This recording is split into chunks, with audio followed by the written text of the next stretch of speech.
Welcome to Tech Intersect. I'm your host, Tanya Evans, and my life and work exist at the heart of law, business, and technology. Yeah, I've earned a few fancy titles and degrees over the years, but the bottom line is I'm a writer, speaker, teacher, and lifelong learner, and I'm really excited that you've joined me on this journey. So what is Tech Intersect?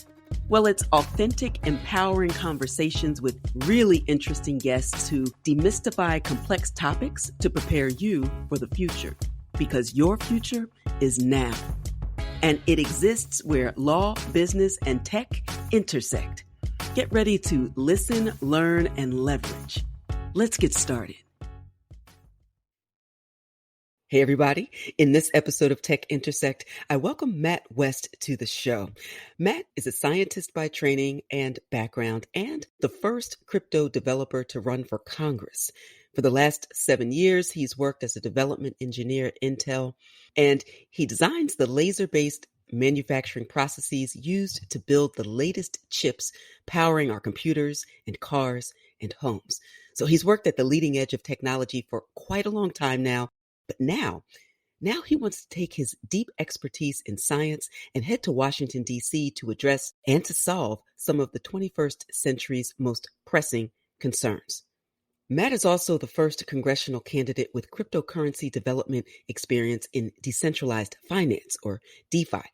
And he's coded strategies for yearn.finance and worked with other groups like PoolTogether, which is a crypto-powered savings protocol based on premium bonds.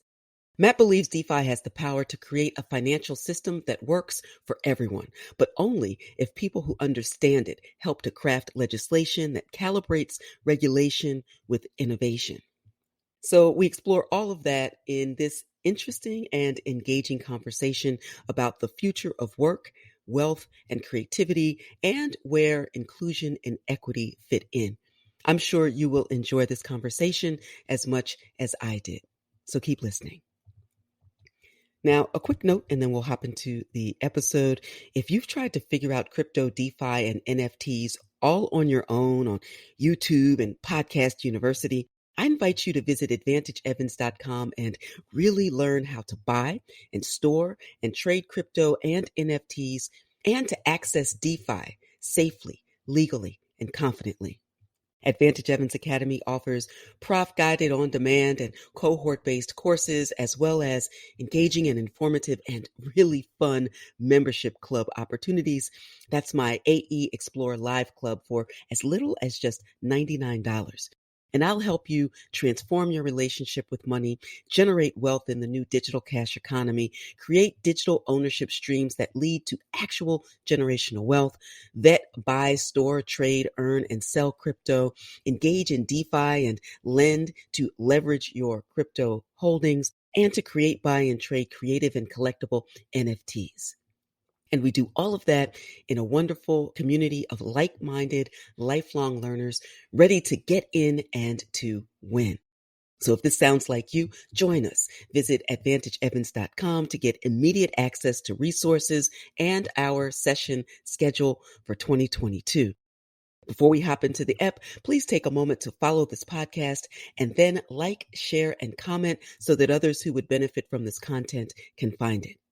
Okay, time to listen, learn, and leverage. Let's get started. In this episode of Tech Intersect, I welcome congressional candidate Matt West to the show. Matt is running for Oregon's newest U.S. House seat, the 6th District, and the field is taking shape to be quite competitive. He's a scientist by training and background and also the first congressional candidate with cryptocurrency development experience in decentralized finance, or DeFi, and he's coded strategies for yearn.finance and worked with other groups such as PoolTogether, which is a crypto-powered savings protocol based on premium bonds. And I invited him on to talk about his platform, particularly as it relates to the future of money and wealth and the role that crypto and DeFi play in that future. He believes that DeFi has the incredible promise to create a financial system that works for everyone, but only if people who understand it help to regulate it. We'll talk about all of that and more in a moment, but first, Matt, welcome. Thank you so much for having me. It's great to be here. Absolutely. I was so excited to, I think someone retweeted some of your information. Hashtag crypto Twitter is where we all live. And I was really intrigued by not only your tagline of 21st century challenges requiring 21st century solutions, but just your background that lends itself so well to really fully appreciate Web3, crypto, DeFi, and all that it brings. Before we get into all of that, I'd love to hear your origin story, how you go from scientist to proponent and candidate focused on the Internet of Value and all that that brings in Web3. Everyone has their own little rabbit hole story. Thank you so much for asking me mine. It's a bit of a myriad back and forth, but the short version is that I've been involved in the blockchain area pretty much from the jump. I did early mining for a couple of days on Bitcoin in 2009. Only for a couple of days, much still to my own regret. But Sure. I got back involved in 2013 with a minor. At that point, I was in grad school researching my PhD. Renewable energy, fuel cells, batteries was what I studied. After I graduated, at that point, my ASIC minor was no longer profitable, as go in that space. I was still active as an enthusiast, an investor, an advocate, but it wasn't until last year during the pandemic that I taught myself programming in Solidity. I had not done any programming since my first year of undergrad in college, so it was definitely a learning curve, but that's when I joined yearn.finance. The way that worked was, everyone during the pandemic had their own little story about either learning a new skill or reevaluating how things were going for them and where they wanted to go. For me, since I was working full-time with my job at Intel, helping to make the world's future microprocessors, I was at their research and development site in Oregon, which is why I moved to Oregon. Every day was starting to kind of feel like the same. So I wanted to learn something new to challenge my brain. And that was during DeFi summer when everything kind of took off. So I was extremely interested in the sort of Internet of Value, as you put it, moving the money Legos around. And when Yearn was looking for strategists, I was posting different ideas for ways that they could generate value to their users and their platforms with vaults. Another member of the community reached out to me and asked me if I wanted to team up for ETH Online Hackathon in 2020. So we did. We joined up and we actually ended up winning Yearn's first place prize for their pool of the prize winnings, I suppose. Yes. And ever since then, I've been involved in the community with Yearn. I helped to integrate PoolTogether into Yearn. That was my biggest strategy. But I've been with them ever since. Originally as a multi-sig signer, once I started running for Congress, I took a step back from being on the multi-sig for obvious reasons. But I'm still a member of the community. I'm still helping out with code here and there, and I'm still very much engaged. That is really fascinating. And, I have so many thoughts. Some of them happen to be, sometimes I get questions like this too. When I think about Satoshi's vision, when I think about the white paper, when I think about crypto and ultimately DeFi working outside of government, at least the idea of it. I know as a lawyer and a law professor, this technology does not exist in a vacuum. It's not being built in a vacuum, and it's impacting heavily regulated industry. So the idea that this would be some extrajudicial thing that exists never made sense to me, but I get the cypherpunk vision of it, to be sure. Have you given some thought to, or do you receive questions about why go into government when maybe you would be more impactful outside of government, and your thoughts about that? I mean, that's a really excellent question. This is the sort of thing that I was asking myself when I was in this summer. I was, once again, like I said, people were trying to figure out where their lives, where they wanted them to go. Things have been extremely hard for people all across the country for the last 2 years. In particular, my home of Oregon and the Portland metro area has been hit very hard, whether we're talking about the constant wildfires every summer getting worse and worse, whether we're talking about the ongoing protests that were going on for forever and the federal government's response to it. Right. Even the coronavirus pandemic hitting us hard in the Delta variant wave, it was really, I felt like I needed to do something. And so I was trying to figure out where I personally could be the most impactful. Given that Oregon has a new congressional seat and that I happen to live in said seat, that's where we thought I might be able to make the most impact on our society and help improve things for my home. It wasn't until a couple months later that the 6050I provision in the infrastructure bill was released to crypto Twitter, and everyone was suddenly politically on fire. My people that I was working with at Yearn knew that I was working on a new project that I was doing in secret as I was building my congressional team. I continued to make everything happen in secret at that time because there's a whole bunch of regulations about how you announce. So it wasn't until October that I was finally able to say, hey, that new project I was working on is actually a run for U.S. government. Right. But once I was able to talk about it, I was extremely happy to be able to come out to the community and tell them about my project, talk to them about the concerns of the crypto community and how we can become engaged.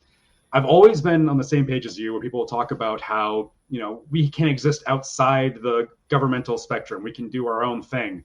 And I've always thought it was like, it's a nice idea, but at the end of the day, when you see these provisions come out for the crypto space, it's very obvious that people who are trying to write them don't necessarily understand what they're writing them about. It's very much taking a square peg to a round hole and trying to force it in there to make old regulations apply to a brand new technology.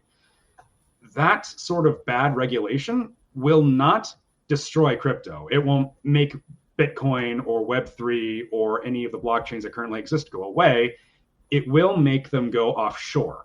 And that's the issue, is we have all these new protocols starting up where there's such an opportunity for growth in terms of bringing new jobs, helping to steer this new technology for the benefit of the world, but also us at home. And that was my biggest fear, is talking to people about them having to move their companies abroad or even themselves move abroad. So I was not expecting to run this much of a crypto-focused campaign, but you know what you're called, and here we are. I think back to the way that you describe your run as 21st century challenges requiring 21st century solutions, and in looking at your slate of issues, they are all decidedly focused on not just today, but the future and where we want to be 10, 20 years from now, and the people we are in 20 years, the country we are in 20 years, and the world we will ultimately be as the global community.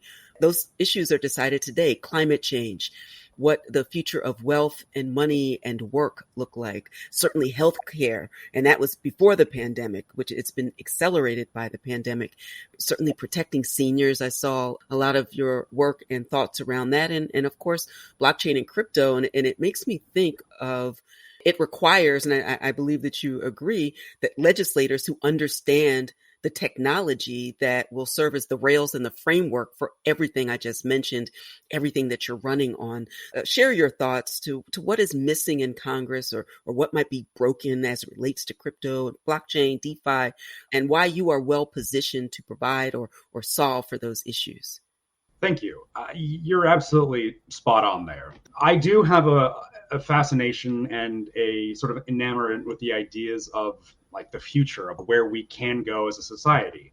I think those sorts of situations are built today. The rules that you make today, the choices that you make today are what help to shape those improvements in the future. Whether we're talking about new technologies like blockchain, Web3, whether we're talking about fighting global warming to make our planet healthier for the long run, whether we're talking about ensuring that all of our people have a healthcare system that works, that doesn't bankrupt them. These are all things that are within our power. And we all have like an idealized future of what that will look like, but that requires action taken today in order for us to get there. I think the things that I bring to the table that are particularly unique are, one is obviously my experience with blockchain Web3 technologies, being a developer for them, as well as a miner, as well as an enthusiast and advocate for over a decade, really gives me an insight into the like origin of the space, how it's shaped, how it's evolved. And I've been kind of involved in all different aspects, whether I'm writing code, whether I'm maintaining nodes. I understand how that all works together. And so when you see people trying to pass regulations and laws around making node maintainers or miners money transmitters and brokers, it's clearly trying to apply an old regulatory framework for a new technology that does not have that sort of potential inside of it for every single person to run their own idealized node and their own idealized mining system will end up fracturing the network and create numerous different blockchains, which will destroy the network effect entirely. Mm-hmm. We're talking about other things such as climate change. I have my PhD in chemical engineering. I did my research in renewable energy. I intended to go into academia. I was called in a different direction, so I did. But this is my way to go back into that space of trying to go for my original first love, as it were, which is trying to help fight climate change, whether it's at first through the scientific background or now through a policy perspective. And my background in the situation in this area really helps me have an unique, experienced understanding of what sort of changes, what sorts of laws and regulations will be the most effective at delivering the results that we want based on the scientific understanding and the statistical analyses and all those great, very nerdy ways to approach the problem. But that's the sort of thing that we need when we're talking about policy. Those is having that acute understanding of how you can go in there with a fine, tooth comb and make the exact changes you need without overly disrupting the system. And that's what we're clearly not seeing with trying to regulate the blockchain right now. It's coming in with a sledgehammer as opposed to a scalpel. And we saw the uproar that happened. A non-workable solution was proposed, and to be fair, is now actually law, signed into law. So there will be a reckoning at some point or another. We will hopefully write new laws rather, to help shape that narrative going forward, help to create the regulatory framework where everyone can get involved. They know what the lines are, what the even playing field is. They can compete openly and equally. And that'll also allow some of these larger institutions who are currently sitting on the sidelines to engage in the space, because they've been staying out of it because they don't know what the laws are. They don't want to do something in good faith, find out that they did something that the regulatory bodies are considering against the law, because they're a very cloudy gray area right now. So a lot of them are playing it extremely safe, and I can fully respect that choice. But if we can give them a clear framework, if we can give them clear guidance and clear regulations, which does come from a legislative perspective, given that this is a brand new area, we need new laws and regulations around it, then we'll see the traditional institutions engage in the space in these public blockchains, which will bring tremendous value both to them and to the existing users of that network. So there's a lot of opportunities here, but we definitely need people who understand the core aspects, the core science, the core code, to be involved in making these decisions to ensure that we can all benefit. It's so well said and so true. And to an earlier point that you made, it's not that this technology is going away, crypto assets aren't going away, but will we as a country participate from a position of leadership? Exactly. We're at an inflection point in this moment to decide that now. I also serve on the FinTech Advisory Board for Bermuda. And I had Premier Burt speak to my blockchain, crypto, and law class. And I'm always interested to see how smaller nations are able to be more flexible, more nimble. Oftentimes you can walk in and say, I want to speak to the regulator. And it's not 8 or 50, 11 million regulators. It's literally one person or a few people in one room. And how difficult it is when we think of the United States, where not only do we have this, alphabet soup of regulators, but we also have so many different committees that sometimes it feels like they're jockeying for position as to who will create the legislation that ultimately creates the regulatory framework that agencies move forward with. And I don't even know if I have a question at the end of it, but just acknowledging the concern around the right calibration of obviously protecting consumers and investors, coupled with not thwarting innovation in the process. And it sounds like you want to strike that right note as well. Yeah, no, that is the tightrope that we're walking every day right now.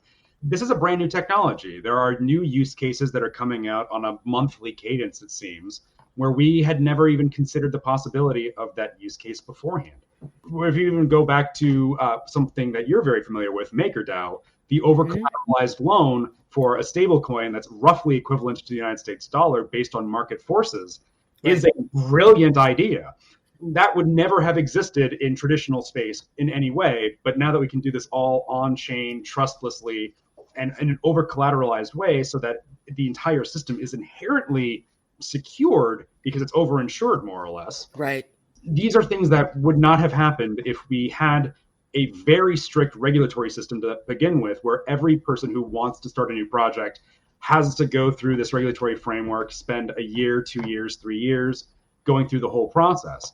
What I think we need to do is create a very light touch sort of infrastructure. Where is the harm? In all instances, like, where is the harm? In terms of MakerDAO, is there any harm? They're generating DAI, but they're not really creating value because it's just fractionalizing the value that they already had in these other tokens. And that's the sort of thing that we need to address. Was there, in parlance, a rug pull? Was it very clearly a scam? Was it very clearly extortionist, a pyramid scheme? In the real sense, all these different ways that we traditionally monitor current markets. If that's found, then yes, we go in to protect the consumers. Absolutely. When we're talking about other things such as technological innovation, we need to have, I think one of the ways that I liked reading about it was not necessarily a sandbox approach, but like a public beach approach. We've got the sand, but you've also got the lifeguard making sure that things are okay and that no one's getting hurt. But otherwise, they're kind of just sitting there, taking their time and letting everyone have their fun. Interesting. I like it. I really liked that logic too. I don't remember where I read it, but whoever wrote it is brilliant. I think that's the sort of system we need to build, is a safe harbor system where people can engage in the experimentation, but that we ensure that at the end of that, incubation period for this new technology, it goes under review. Is this now a fully decentralized network, or is it still particularly centralized? In that case, is it more of a centralized institution like a company, or is it truly a decentralized open platform? There's all these questions that we can ask, but we can't really know, is something decentralized until time has passed, because that's how that is generated. So there are multiple ways to go forward here to create a system in which people can, in good faith, engage in systems to create value, to experiment, but also to not be obviously exploitive and harmful to people who are clearly the end market consumers, who may not be as savvy as the core developers about how these technologies specifically work. When it comes to regulatory burden, I think most of that at the moment should be placed on the on and off ramps in terms of monitoring value, monitoring whether something is harmful or overly extortionist sort of aspect. Those centralized on ramps and off ramps like Coinbase or Kraken or any of the other centralized exchanges, for example, they're in a really powerful position to control the gateway between traditional world and the new Web3 world. They have eyes on so many transactions, and even when the Coinbase have Chainalysis, this company that they helped to spin off, to monitor the market and make sure that there's no deleterious actors engaging with Coinbase, and that they can go through and ensure that these people are protected. So I think that's the sort of framework we need, is a light touch regulatory framework with a safe harbor for new emerging protocols. But then at the end of that time, we can then go and determine whether or not it's truly an open system, or if they've released a centralized system with their own shares and bypassed the SEC.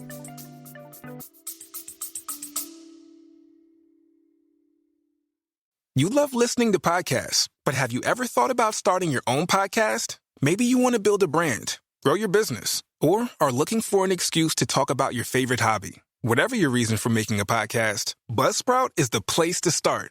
Since 2009, Buzzsprout has helped over 300,000 people launch their own podcasts. Buzzsprout walks you step by step through the whole process and will give you powerful tools to start, grow, and monetize your podcast. Ready to get started? Click the link in the show notes to get our free step-by-step guide to starting your podcast today.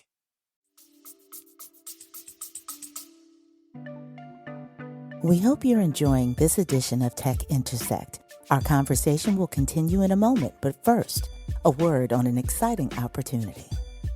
There's a more cost-effective and time-efficient way to reach your leading-edge learning and earning goals, to put you ahead of the stiff competition in this fast-paced, tech-driven economy. You need skills, credentials, and a fast track to a competitive advantage. You need it now more than ever, and I can help.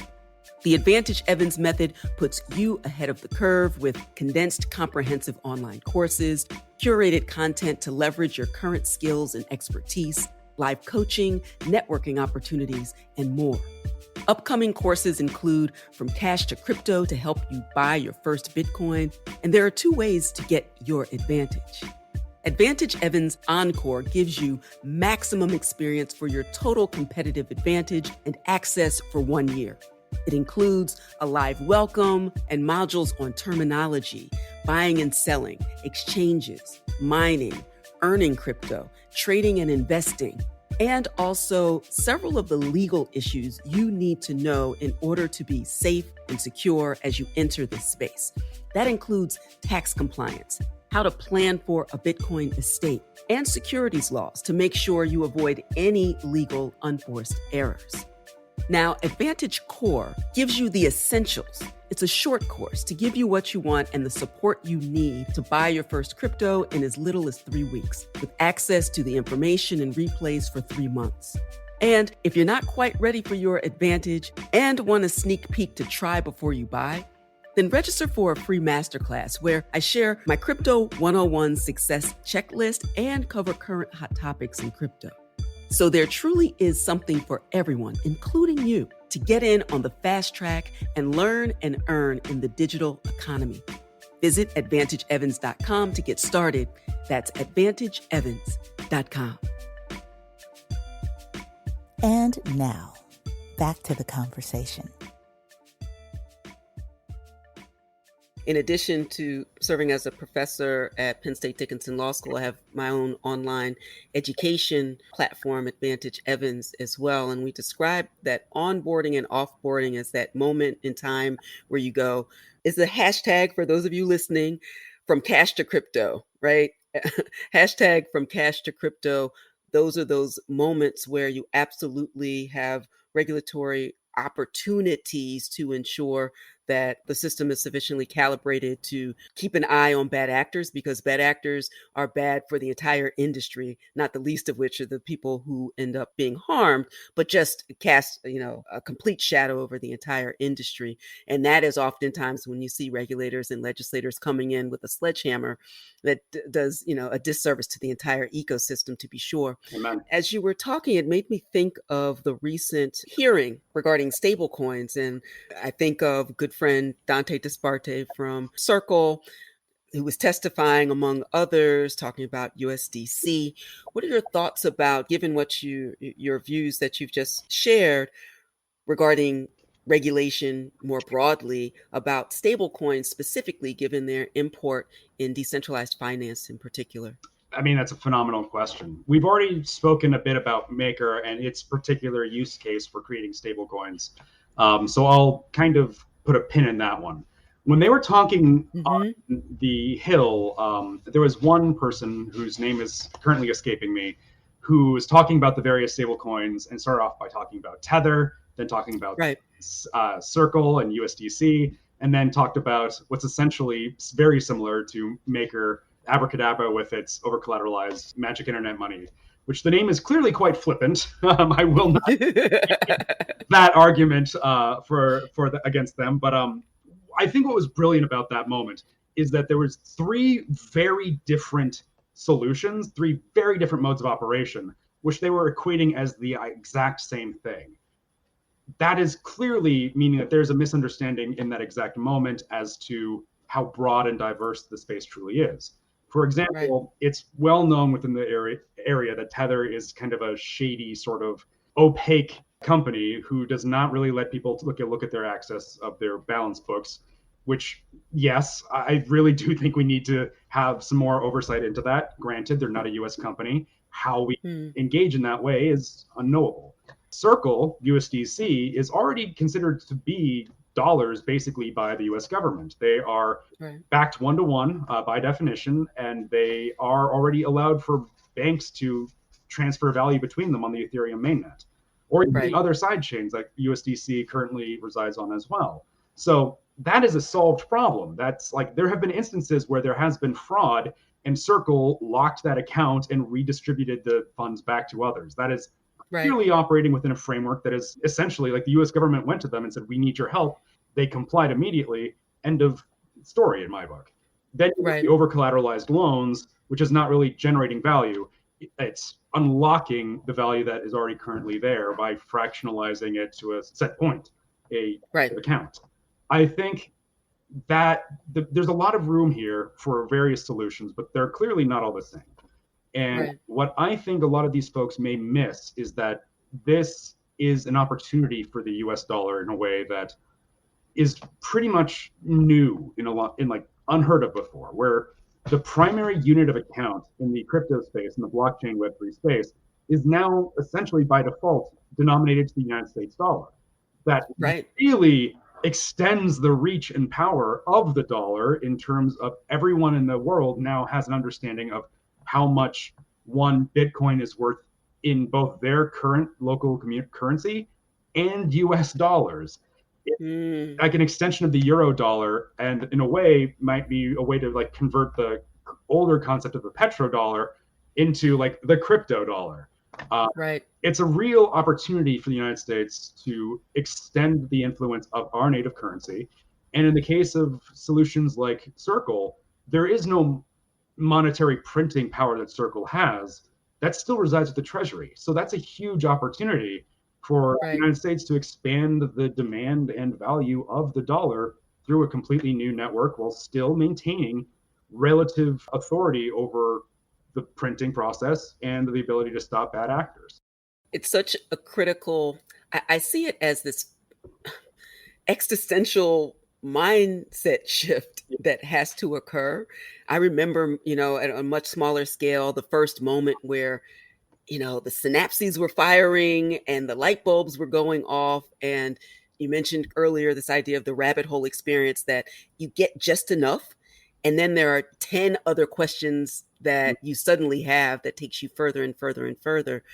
And solving for this education issue while we're literally building the plane as it is flying, well, it's invigorating to me. It's also terrifying to others.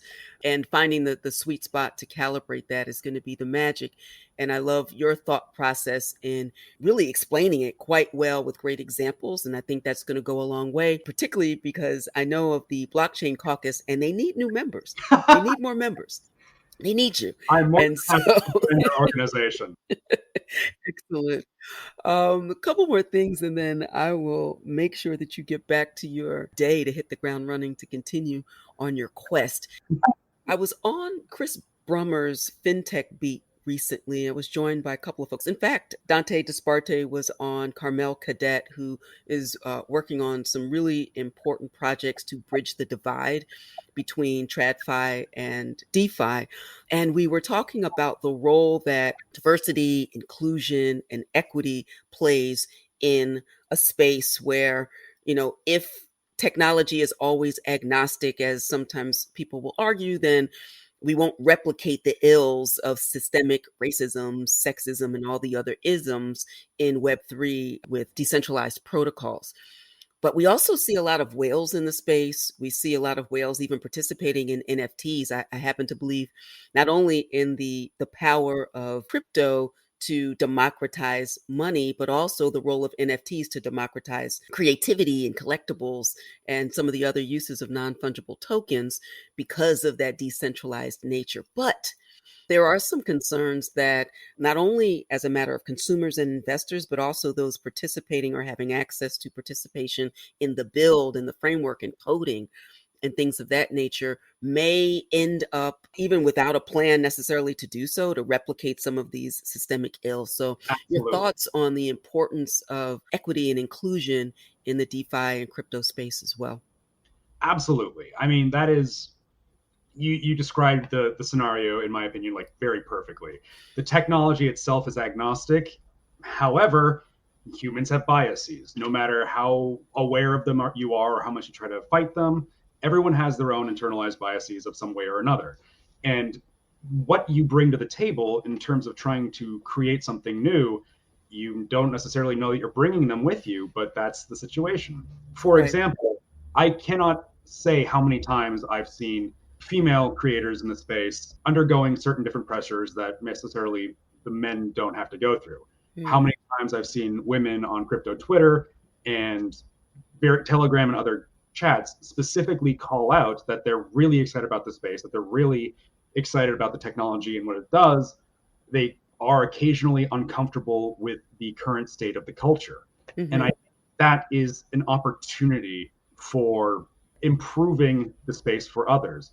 Having diverse voices at the table will help to shape the protocol, this new evolution of essentially the internet and the value of like disrupting traditional banks and disrupting all these different forms of communication. Right. But if people aren't able to bring their personal viewpoints, if people aren't able to share them in an open space without feeling overly hostile towards, essentially, we will perpetuate the same cycles that we have before. So that's why this is a perfect opportunity for us to bring diverse voices to the table now, make sure that they feel that they can engage, that they can help to shape the new emerging technology so that we can not undo any of the ills and flaws that we've done, but in this new situation, this new opportunity for improvement, create something new better with trying to avoid some of those issues. So it's a very real problem.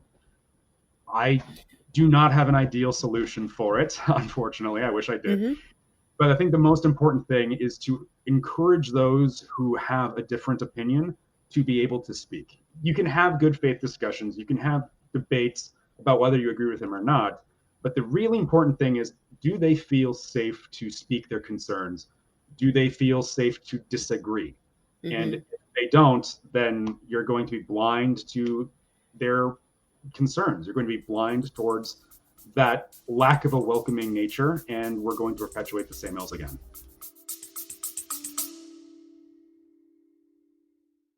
If you're an engineer or a scientist, you love Formula One, you love cycling, you love learning about how new technologies are changing the world around us, then I thought you may want to listen into my new podcast, the Neil Ashton Podcast.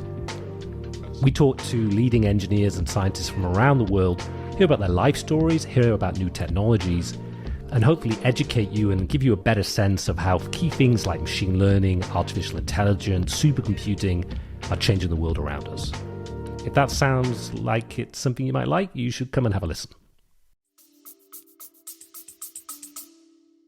Good. Well, the focus and shining a light on it is always the first step, and an acknowledgement that the role, when I think about going back again to the white paper, and even those who were working on, digital dollars before Bitcoin really turned the corner and really solved for some of the problems with some of those earlier iterations.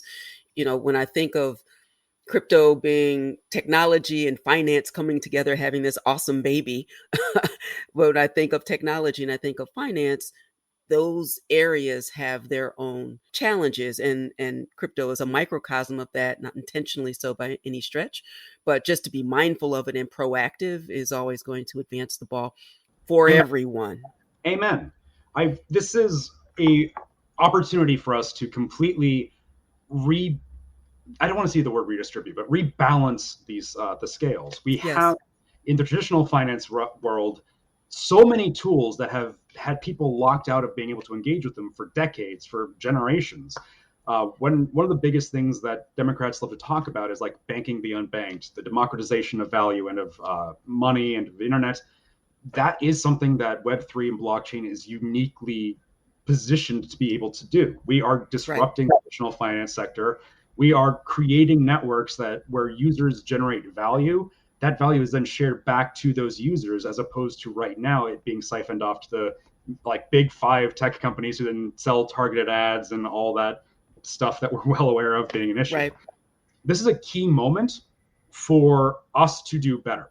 And there is not going to be another time where we can just focus in on, as this nascent technology, as this evolution of the internet emerges and becomes mainstream, it is a perfect opportunity for us to ensure that people who've traditionally been left out of the space are able to be brought in. Because that way we don't have to work to make it better. We don't have to work to undo some of those carried over injustices. we can start from a more just system to begin with. I love the vision. I love the thoughtfulness. I love your background, and I'm really excited about your future.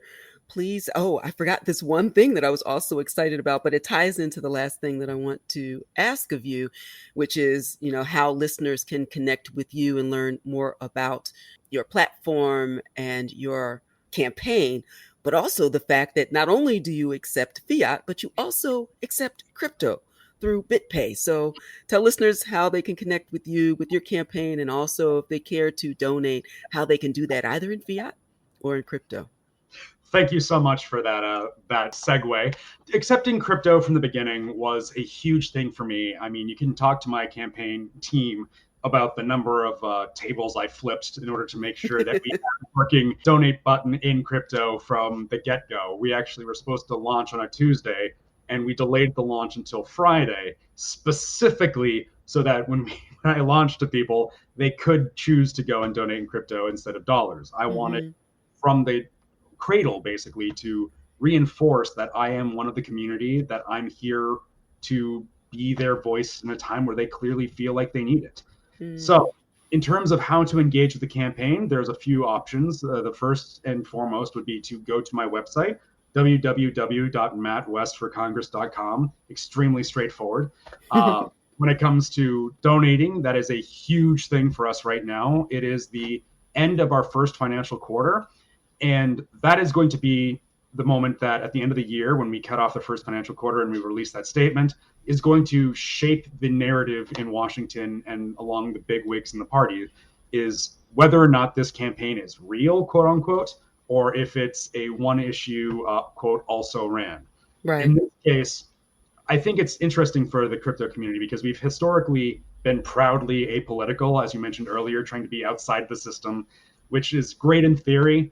But what we found in this year especially is that if you're not outspoken, if you don't necessarily vote, and if you don't donate, that is the magical three things that mean people in Washington don't really care about anything you have to say because you can't generate any return for them. You don't have a touch point with them. Right. This is a critical moment for the community as we're currently looking at numerous attempts to pass bad regulation or even have discussions about shutting us down completely.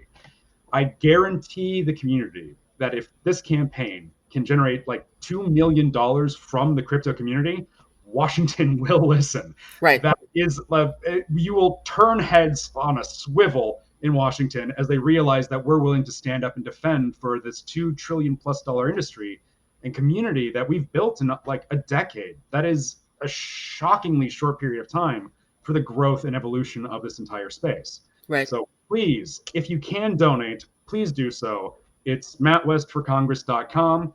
You can find us there. Alternatively, please also follow me on Twitter, please, where I'm Matt D. West. Once again, very straightforward. So those are the two best ways for the community to engage with us right now. On our website, we also have a info link where you can submit your emails to stay in touch. But really, most of cryptocurrency people do tend to live on Twitter. So follow me on Twitter and we can engage that way as well. Excellent. Matt D. West, I will include your information in the show notes. And I look forward to not only watching, the millions of dollars could be raised on the hopes of buying the Constitution. A couple of million can be raised to support the voice of the future of work and wealth and creativity in Congress. Matt West, thank you so much for joining me. It was an absolute pleasure. Thank you so much for having me on the show and making the time. Thank you so much to Matt West for this really thoughtful and hope-filled conversation about how to tackle some of our most challenging and important issues with real commitment, real vision, and real leadership.